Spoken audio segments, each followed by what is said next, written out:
تو آپ کے خیال میں انویسٹمنٹ کیوں نہیں آ رہی؟ ابھی چائنا کا دورہ بھی کر کے آئے ہیں، ہمیں پتہ ہے کہ گورنمنٹ ڈیسپریٹلی چاہ رہی ہے کہ ہمیں جو ہے وہ ایکسٹرنل فائنینسنگ کی گارنٹیز مل جائیں. IMF کا ایگزیکٹو بورڈ تبھی ہمارا پروگرام جو ہے وہ اپروو کرے گا.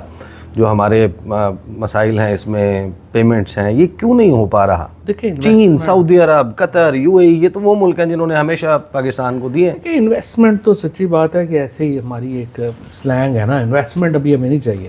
ہمیں 8-10 ارب ڈالر ہارڈ کیش چاہیے کہ یہ ہمیں دیں تو یہ ملک چلتا ہے. ابھی یہ ہمیں انویسٹمنٹ تو کہانی ہے نا، پھر 5 سال بعد آئے اس کا کیا رزلٹ آئے.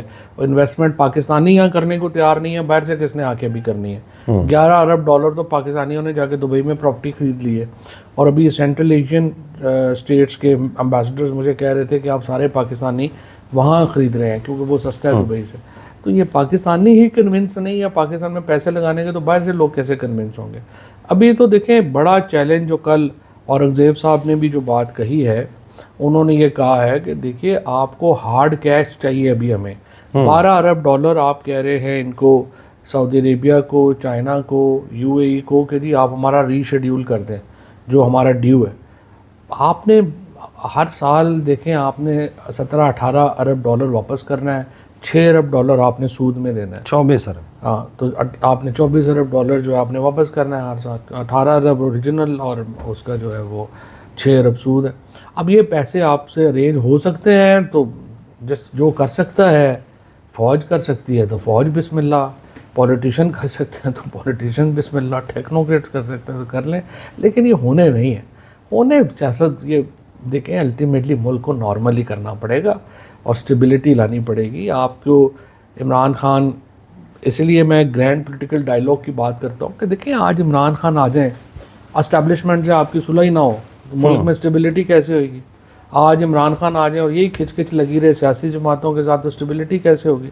لہٰذا آپ کو گرینڈ پولیٹیکل ڈائلاگ میں تو جانا پڑے گا، چاہے وہ کون ہو اس گرینڈ پولیٹیکل ڈائلاگ. یہی جو حکمران پارٹیاں ہیں اور جو اپنا PTI ہے اور JUI ہے، اور ان لوگوں کو بیٹھنا پڑے گا، اور GDA ہے اور جماعت اسلامی ہے، اور یہ آپس میں بات کر کے یہ آپس میں بات کریں گے. یا جب آپ گرینڈ پولیٹیکل ڈائلاگ کی بات کرتے ہیں تو اس میں ادارے جو ہیں، ادارے تو حکومت کا حصہ ہی ہوں گے نا، اداروں کو تو آنا ہی پڑے گا. وہ بھی آئیں گے. مین لڑائی، مین جھگڑے تو دیکھیں آپ کو بھی پتہ ہے، مجھے بھی پتہ ہے، جب وزیر آتے ہیں نون لیگ کے، وہ کیا کہتے ہیں؟ وہ کہتے ہیں جی ہمارا تو تعلق ہی کوئی نہیں ہے، سارا کچھ جو ہو رہا ہے آپ کو پتہ ہی ہے، ہمارا اس میں کیا ہے. اور دوسری طرف پرابلم ان کی یہ ہے، اداروں سے کی پرابلم یہ ہے کہ ان کو سمجھ نہیں آ رہی ملک کیسے چلتا ہے یا کیسے چلانا ہے. ان کو سیاستدانوں کی ضرورت ہے، اسٹیبلٹی کی ضرورت ہے. سو آپ اور سیاستدانوں کو آپ کے دور میں بھی جس وقت خان صاحب کی حکومت تھی، اس کے بھی بہت سارے ایسے ایکشنز ہیں جس کے بارے میں اگرچہ اسکیل یہ نہیں تھا. There is no comparison. I am not seeing کہ میں ایپلز اور اورنجز کو جو ہے وہ ایک ہی پلڑے میں رکھ دوں، تول لوں. لیکن آپ کے دور میں بھی جو ایکشنز ایسے تھے ان سے آپ بھی ڈیٹیچ کرتے تھے کہ یہ ہم نہیں کر رہے، کوئی اور کر رہا ہے. اور آج بھی صحیح بات ہے نا، اس لیے وہ تو اسٹیبلشمنٹ کی ایک رہی ہے نا. لیکن اب آگے چلیں پیچھے جو ہو گیا. اب دیکھیں PTI کے اقتدار میں آنے کی اس وقت صرف ایک ہی رکاوٹ بنی ہوئی ہے. عمران خان کو وزیر اعظم بننے سے صرف ایک چیز نے اس وقت روکا ہوا، اور وہ یہ فیئر ہے اداروں کا اور اپوزیشن کا کہ عمران خان آئیں گے تو جو ہم نے PTI کے ساتھ کیا یہ ہمارے ساتھ نہ کریں. اچھا، کیونکہ جو تو آپ جتنا عمران خان کو جانتے ہیں، آپ کے خیال میں اگر وہ آتے ہیں اقتدار، he makes it back to the PM office, let's just assume, اس کو چھوڑ دیں، کیا کریں گے؟ اس کو چھوڑ دیں، پر انسان کے اوپر آپ چھوڑ دیں. اس سے آگے کی بات کرتے ہیں. اب ان کو یہ فیئر ہے کہ یہ PTI آئے گی تو جو بربریت اور فسطائیت کا مظاہرہ PTI کے لوگوں کے ساتھ ہوا ہے یہی مظاہرہ ان کے ساتھ ہوگا.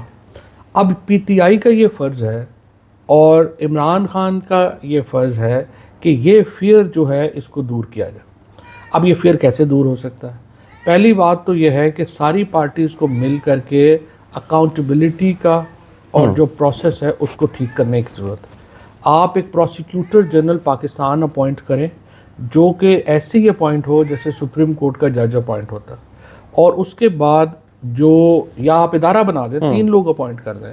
اس کے بعد معلوم ہونا چاہیے ہمیں کہ جو مقدمہ ہوگا نہ حکومت اسے انفلوئنس کر سکے گی نہ اپوزیشن اسے انفلوئنس کر سکیں گے، اور ایک انڈیپینڈنٹ سسٹم ہوگا جس کو کوئی پولیٹیکل مس یوز جو ہے وہ نہیں ہو سکے گا. آپ نے نیب رکھنی ہے آپ رکھ لیں, آپ نے ایف آئی اے رکھنی ہے رکھ لیں, ایک ایجنسی آپ نے بنانی ہے, 3 ایجنسیاں نہیں ہوا کرتی. آپ نے اس کے اوپر ایک کنسنسس جو ہے کریٹ کرنا ہے, اور سب سے بڑا کنسنسس وہ یہ ہے کہ الیکشن کمیشن آف پاکستان جو ہے اس میں ایسے لوگ آئیں گے جو کسی ایک پارٹی کے نہیں ہوں گے اور دوسرے کے خلاف نہیں ہوں گے, جو کہ اور اقتدار وہ لے گا جس کے ساتھ پاکستان کی عوام ہے, صحیح. اور اسی سے بدلا جائے گا. یہ 2-3 بڑی چیزیں ہیں جس کے اوپر گرینڈ پولیٹیکل ڈائلاگ آپ نے کرنا ہے, آپ نے بنانا ہے, اور اس کے بعد جو ہے وہ آپ نارمل ایک ملک کے طور پہ آگے چل سکتے ہیں. ابھی جب ہم گفتگو کر رہے ہیں, ہم سے 2 گھنٹے پہلے سپریم کورٹ آف پاکستان میں 2 ایڈ ہاک ججز نے حلف اٹھایا ہے.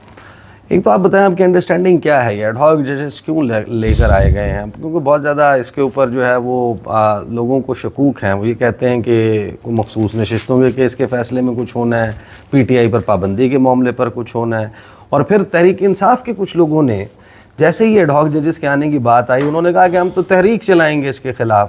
تو آج آپ کو تحریک چلتے ہوئے نظر کیوں نہیں آ رہی؟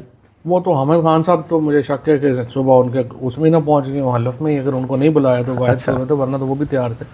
دیکھیں بات یہ ہے ایڈ ہاک ججز کا مسئلہ یہ ہے. پہلی بات تو مجھے آپ یہ بتائیں کہ منصور علی شاہ صاحب کا نوٹیفیکیشن کیوں نہیں کیا جا رہا چیف جسٹس پاکستان کا؟ قاضی صاحب کا 2-3 مہینے پہلے ہو گیا تھا, تو شاہ صاحب کا بھی آپ کریں تاکہ یہ کنفیوژن جو ہے ختم ہو. کہ کوئی آئینی ترمیم آئینی ترمیم آ رہی ہے اور ان کی ایکسٹینشن ہو رہی ہے.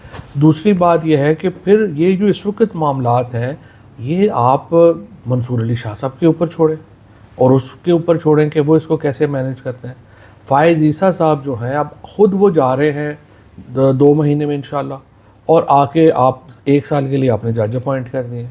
تو یہ تو دیکھیے بڑا انفارچونیٹ ہے. اور پھر یہ ججز اگر سیاسی اہمیت کے کیسز میں بیٹھیں گے تو ان کو کوئی تسلیم نہیں کرے گا. ایڈ ہاک ججز جو ہیں, اور پھر جس طرح سے مراد آپ دیکھ رہے ہیں کہ ان کو کہا جا رہا ہے 26 لاکھ روپیہ دیا جا رہا ہے.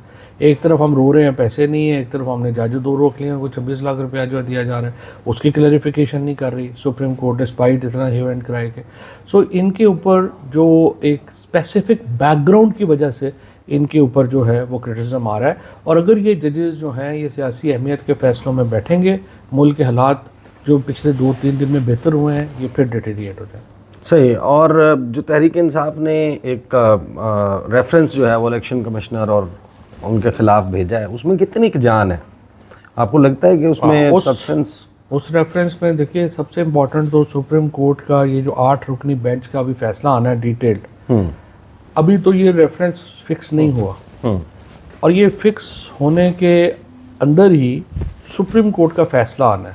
صحیح. اب اس میں جو میجورٹی ججز کے جو نوٹ ہیں وہ الیکشن کمیشن کے اوپر بہت ان کو افیکٹ کر سکتے ہیں, کیونکہ دیکھیں نا الیکشن کمیشن کا کنڈکٹ آپ نے بھی ساری وہ پروسیڈرز دیکھی ہیں, بہت زیادہ ڈسکس ہوا ہے. اگر الیکشن کمیشن کے کنڈکٹ کے اوپر ایک ڈیٹیلڈ نوٹس آ گئے اور اسٹرکچرز آ گئے تو پھر یہ ریفرنس میں الیکشن کمیشن کے چیئرمین اور ممبروں کے ان کے گلے پڑ جائے. قاضی صاحب ہوں گے اس ریفرنس کے اس میں؟ وہ تو ہو نہیں سکتے نا, اس میں تو جو لیاقت چٹھا ہیں ان کا جو بیان ہے اس کی بنیاد بنائی گئی ہے, تو ظاہر ہے کہ یہ ریفرنس کی سربراہی تو منصور علی شاہ صاحب نے کرنی. منصور علی شاہ صاحب کریں گے آپ کے خیال میں؟ قاضی صاحب جو ہیں وہ کیسے سکتے ہیں؟ قاضی صاحب ایز اے چیف جسٹس, اب اور لیٹس جسٹ سے کہ آؤٹ گوئنگ چیف جسٹس, آپ ان کو کیسے ایویلویٹ کرتے ہیں جو سارا کچھ ہوا ہے؟ ہم قاضی صاحب آپ کے دور میں ریفرنس گیا, قاضی صاحب جو ہیں ان کے بارے میں تو باتیں یہ ہوتی تھیں کہ آئین اور قانون کی سربلندی ہوگی جب یہ ہوں گے, شیر اور بکری ایک گھاٹ پہ پانی پئیں گے, جمہوری رویے, جمہوریت, ریڈ لائن آئین. یہ کیا ہوا ہے؟ ایسے ہی لوگ جو اس وقت ایک پاکستان میں نا پرماننٹ طبقہ ہے جس کو ہر حالت میں نا فوج کی مخالفت کرنی ہے, وہ جو مرضی آ جائے انہوں نے بس اس کے ساتھ جڑ جانا ہے. تو اس وقت فائز عیسیٰ صاحب نے حدیبیہ کیس بند کیا تھا, اس وقت جو ہے انہوں نے یہ فیض آباد دھرنے کا دیا تھا, تو یہ سارا طبقہ جو ہے وہ چھلانگ مار کے چلا گیا فائز عیسیٰ صاحب کے پاس, اور ان کو لگا کہ یہ بڑا کوئی کمال ہو گیا, بڑا زبردست یہ ہو گیا. یہ تو بدقسمتی ہے نا کہ ایک پھر الٹیمیٹلی انہوں نے وہی کیا جو انہوں نے کرنا تھا, وہ انہوں نے اسٹیبلشمنٹ کے ساتھ مل کے پاکستان کی سپریم کورٹ کی جئی تئی کر دی, انہوں نے ادارہ ہی جو ہے تباہ برباد کر دیا نا. اور یہ جو 13 یہ جو بیٹ کا فیصلہ ہے, یہ تو جسٹس منیر صاحب کے بعد اگر کوئی فیصلہ ڈیفائن کرے گا سپریم کورٹ کے نیگیٹو رول کو ان ڈیموکریسی, وہ یہ فیصلہ جو ہے وہ ڈیفائن کرے گا.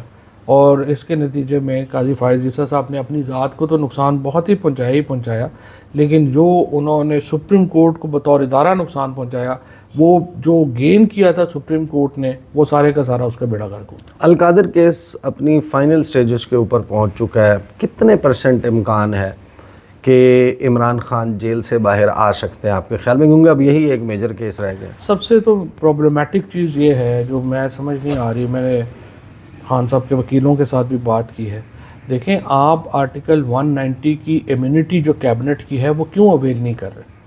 کیبنٹ کے ڈیسیجنز کو فوجداری عدالتیں کیسے جو ہے وہ اس کے اوپر دیکھ سکتی ہیں اور وہ کیسے سزائیں سنا سکتی ہیں؟ اور اگر سزا سنانی ہے پھر تو پوری کابینہ کو سزا سنائیں گے آپ خالی پرائم منسٹر کو تو نہیں سزا سنا سکتے۔ تو یہ ان کے وکیل جو ہیں وہ ابھی تک انہوں نے اس میں وہ امیونٹی کلیم نہیں کی ہے، اور اس کو ہائی کورٹ لے کے آئیں، سپریم کورٹ لے کے جائیں تاکہ طے ہو جائے، پھر ساری کابینہ کو سزا جو ہے وہ سنا دیں۔ اگر القادر ٹرسٹ میں ایک بندہ تو نہیں نا پھر ایکیوزڈ، پھر تو جو ساری کابینہ اس وقت کیبنٹ تھی وہ ساری کی ساری کیبنٹ جو ہے وہ اس کی ذمہ دار ہے، and they should be convicted. آپ اسٹیبلشمنٹ کو بھی جانتے ہیں، آپ بڑے قریبی رہے ہیں، آپ کے تعلقات بڑے اچھے رہے ہیں، تو آپ کے خیال میں عمران خان صاحب کیا کریں گے جو ان کو باہر وہ آ جائیں گے؟ کیونکہ انہوں نے ظاہر ہے کہ لیگل بیٹل کے تھرو تو نہیں آنا، یہ تو سمجھ میرا خیال ہے ہر پاکستانی کو آ گئی ہے۔ عمران خان نے تو کچھ نہیں کرنا، اب تو اسٹیبلشمنٹ نے کرنا ہے، عمران خان کو لانا پڑے گا۔ پاکستان جو ہے وہ چلے گا کیسے؟ آپ کے پاس دیکھیں نا، آپ کے پاس پیسے، یعنی میاں محمد نواز شریف اگر آج شہباز شریف کو ہٹا دیتے ہیں، میاں محمد نواز شریف آ جاتے ہیں، تو آپ کے خیال میں تو وہ بھی نہیں چلا سکیں گے؟ دیکھو نا، سمپل بات ہے، آپ کو گھر چلانے کے لیے پیسے چاہیے، آپ کو 8-10 ارب ڈالر چاہیے ہر سال ابھی اس وقت، اس انسٹیبلٹی میں آپ کہاں سے لائیں گے؟ جب تک آپ اپنا عوام، ایک پاکستان کے اندر ایک طرف جو تھا ایک عوامی بحران تھا عوامی کانفیڈنس کا، یعنی آپ کا سیاسی نظام جو تھا وہ تباہ و برباد ہوا تھا کہ لوگوں کا کانفیڈنس نہیں تھا سسٹم پہ۔ دوسرا بحران آپ کا چل رہا تھا کہ اکانومی کا بحران تھا۔ انہوں نے کہا، فیصلہ کیا کہ نہیں، یہ کافی نہیں ہے، جب تک جوڈیشری کا بحران ہم پیدا نہ کر لیں مزہ نہیں پورا آ رہا۔ اب انہوں نے جوڈیشل بحران بھی پیدا کر لیا۔ تو اب آپ مجھے بتائیے کہ ان 3 بڑے بحرانوں کے ساتھ اب چوتھا بحران جو ہم نے پیدا کرنے جا رہے ہیں، وہ ڈائریکٹ ٹکر مار رہے ہیں ہم امریکہ کو اور UK کو اور ویسٹرن بلاک کو۔ اب ہم ان سے ڈائریکٹ لڑائی جو ہے وہ بھی لڑنا چاہ رہے ہیں۔ تو آپ مجھے بتائیں کہ آپ کی کیپیسٹی، آپ نے ایکچولی پاکستان میں اسٹیبلشمنٹ نے اور اس حکومت نے اپنی کیپیسٹی سے اوپر مکے مارنے کی کوشش کی ہے۔ پاکستان میں دیکھو، ہم جو لوگ ہیں نا، ہمیں تو آپ ٹھڈے موٹے مار لیں، ہم تو ظاہر ہے ہم تو نہیں نا یہاں بندوقیں لے کے ہم پہاڑوں پر نہیں چڑھ سکتے، ہمیں آپ نے ٹھڈے موقع بھی مار لیے، جیلوں میں ڈال لیا، PTI کے لوگوں کو اٹھا کے آپ نے جیلوں میں پھینک دیا، وہ تو آپ کر ہی سکتے تھے، ہم نے آپ سے جو ہے وہ کیا کرنا تھا۔ لیکن اس کے بعد آپ نے پنگے بڑے لے لیے، آپ نے ججوں کو بھی جو ہے دیوار سے لگا دیا۔ آپ اب ماشاءاللہ امریکن کانگریس کے خلاف ایک پوری کیمپین جو ہے وہ نون لیگ جو ہے وہ شروع کر کے بیٹھی ہوئی ہے۔ آپ برطانوی حکومت کے خلاف پوری کیمپین جو ہے وہ شروع کر کے بیٹھے۔ قاضی فائز عیسیٰ صاحب نے تھریٹننگ قسم کا لیٹر لکھ دیا اس کو برطانوی ہائی کمیشن کو۔ تو اپنا انہوں نے they are punching above their weight. So یہ تو یہی ہونا تھا۔ اب وہ سارا معاملہ ختم ہو گیا، اب یا آپ عمران خان کو لے آئیں گے یا آپ 6 مہینے ویسے کلیپس کر دیں۔ کوئی long term care taker set up آپ نہیں انویسٹ کر رہے، یہ کیا ہوا ہے؟ یعنی گوہر اعجاز صاحب جو ہیں انہوں نے، وہ تو کیئر ٹیکر میں تھے، وہ اٹھا کے IPPs کی ڈیٹیل سامنے رکھ رہے ہیں، وہ ان کے اوپر گفتگو کر رہے ہیں بڑھ چڑھ کر، یہ کیا ڈیولپمنٹ ہوگی؟ اگر PTI نے، نون لیگ اور پیپلز پارٹی نے اپنے درمیان میں کنسنسس کریٹ نہ کیا آئین کے اوپر، یہ کیئر ٹیکر کی ایک ایفرٹ ضرور ہوگی۔ یہ علیحدہ بات ہے کہ میری نظر میں یہ بڑی شارٹ لیوڈ ہوگی، اور اس کے نتیجے میں پاکستان مزید ایک جو انسٹیبلٹی کی طرف جو ہے وہ چلا جائے گا، کیونکہ پاکستان کے لوگ اس وقت ایکسیپٹ کرنے کو تیار ہی نہیں ہیں کسی قسم کے اس مس ایڈوینچر کو۔